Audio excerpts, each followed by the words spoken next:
kids! Here we present sweet and useful stories for little ones. Don't forget to subscribe and turn on the bell to get all the updates. Enjoy the story. In the bustling town of Cogburg, where gears whirred and engines purred, lived a little red bicycle named Nono. Nono wasn't like the other bicycles. He didn't race down hills at breakneck speed, nor did he boast about his shiny spokes. Instead, Nono preferred to potter around at a gentle pace, his basket overflowing with colorful wildflowers he'd picked from the meadows surrounding Cogburg. He was a friendly little bike, always ready with a cheerful hello and a wave of his handlebars to anyone he passed. His seat was a little wobbly, and his bell had long since lost its tinkle, but Nono's heart was as bright and shiny as his red paint. Nono's best friend was a wise old steamroller named Rumble. Rumble was as big as a small house, with thick metal rollers that vibrated gently when he moved. He was a deep shade of emerald green, with faded yellow stripes, and a smokestack that puffed out soft, fluffy clouds of white steam. Rumble loved to tell stories about the days when he paved the first roads of Cogburg, his voice a low, rumbling baritone that made Nono's basket of flowers sway gently. In my day, Rumble would begin, leaning against a giant oak tree. The roads were just dirt paths. I made them smooth, ready for all the vehicles that would come. Another friend was Flicker, a bright yellow fire truck with a shiny ladder and a big red siren on top. Flicker was always in a hurry, zipping around town, her siren wailing excitedly. She was a little boastful, but her heart was in the right place.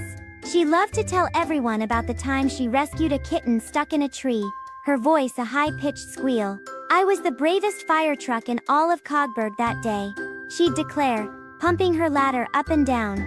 Then there was Grumble, a large gray garbage truck with a perpetually scowling face. Grumble was always complaining about something. The smell of the garbage, the weight of the bins, the noise of the other vehicles. He was a grumpy old truck, but even he had a soft spot for Nono.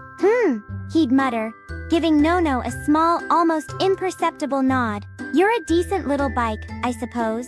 One sunny morning, as Nono was cycling through the town square, an idea popped into his head. The square was a vibrant place, with flowers blooming in neat little patches around a central fountain. He stopped beside a patch of bright blue forget-me-nots, and a flash of inspiration struck him. "A garden party," he exclaimed, his rusty bell clanking excitedly. "A garden party for all the vehicles."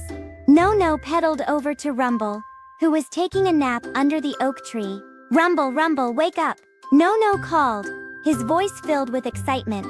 Rumble groaned and sat up, his rollers creaking. "What is it, Nono?" he asked, yawning. "We should have a garden party in the town square. We can invite all the vehicles, and we can all enjoy the beautiful flowers," Nono explained, his eyes shining. Rumble stroked his chin thoughtfully. "A garden party, you say? That's a very interesting idea, Nono. I like it." Nono then pedaled over to find Flicker, who was busy polishing her ladder. "Flicker, Flicker, guess what?" Nono shouted, his basket of wildflowers bouncing on his handlebars. "What is it, Nono?" Flicker asked, her siren flashing excitedly. "Did you hear about the new fire hydrant they installed on Elm Street? It seats the biggest one yet." "No, even better," Nono said. "We said they're going to have a garden party in the town square. Rumble is going to help me organize it." Flicker's siren sputtered. "A garden party? For vehicles? That's the silliest thing I've ever heard," she laughed. But Nono could see a flicker of curiosity in her bright yellow eyes. Finally, Nono found Grumble, who was busy collecting the town's garbage bins. "Grumble, Grumble, wait," Nono called, pedaling alongside the grumpy truck. Grumble sighed. "What do you want now, Nono? Can set a truck collect his bins in peace?" Nono ignored Seps grumbling. "We Seps are having a garden party in the town square. Rumble and Flicker are going to help. One Seps you come too." Grumble snorted. "A garden party? What a ridiculous idea! But I suppose I could use a break from these smelly bins," he mumbled, his scowl softening just a little. The news of the garden party spread like wildfire. Soon, all the vehicles in Cogburg were talking about it. There was Clanky, the old, rusty bus, who always got stuck in first gear, and Zoom, the sleek, silver sports car, who thought he was the fastest thing on wheels. There was even Helix, the slow-moving cement mixer, who was always getting his drums stuck on things. The day of the garden party arrived, and the town square was transformed. Rumble had used his rollers to flatten a smooth path through the square, creating a lovely open space. Flicker had used her ladder to hang colorful streamers between the lampposts, and Nono had decorated the fountain with garlands of wild flowers. Even Grumble had surprised everyone by bringing a few potted plants from the town's park, though he grumbled about having to carry them.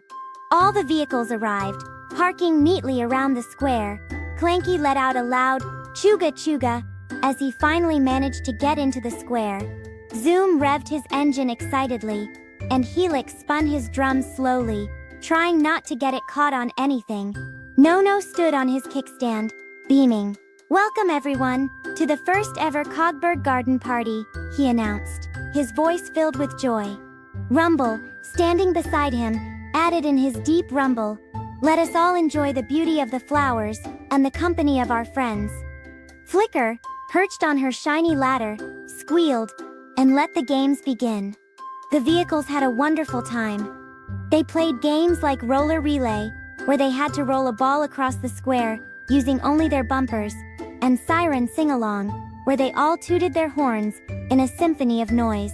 Clanky even won a prize for most improved parking, after managing to park between two lampposts without getting stuck. Zoom, who had initially been skeptical about the party, found himself enjoying the slow pace. He even let Helix, the slow cement mixer, win a race, realizing that speed wasn't everything. "Maybe there's more to life than just going fast," Zoom mumbled, a rare hint of humility in his voice. Grumble, much to everyone's surprise, found himself relaxing and enjoying the party. He even shared a pot of flowers with Flicker, who had been eyeing them covetously. He grunted.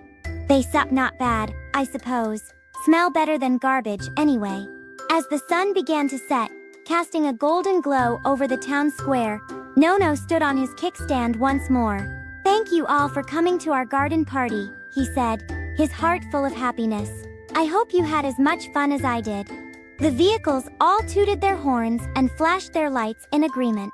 They had made new friends, learned new things, and most importantly, they had learned that even the busiest vehicles need to take a break and enjoy the simple things in life, like a beautiful garden and the company of good friends. As the vehicles drove away, the town square was quiet once more, except for the gentle rustling of the leaves in the oak tree and the soft clinking of Nono's rusty bell. Rumble, Flicker, and even Grumble stayed behind, sitting quietly under the oak tree, enjoying the peaceful aftermath of the party. "Thank you, Nono," Rumble rumbled softly, his eyes twinkling. "That was a truly wonderful party." Flicker, her siren dimmed to a soft glow, added, "Yeah, it was pretty great, Nono, even if it was a bit slow for my taste." Grumble, to everyone's astonishment, actually smiled. "It wasn't so bad," he admitted. "Maybe we should do it again next year." Nono pedaled around them, in a happy circle, his basket empty, but his heart full. He knew that the garden party had been a success, not just because of the games and the flowers, but because it had brought all the vehicles of Cogburg together, if only for a little while. And as he watched his friends chat quietly under the oak tree, Nono knew that this was just the beginning of many more happy adventures in the town of Cogburg. He was, after all, Bike Nono, the little red bicycle with a big heart and an even bigger imagination, and his story was just beginning. The end.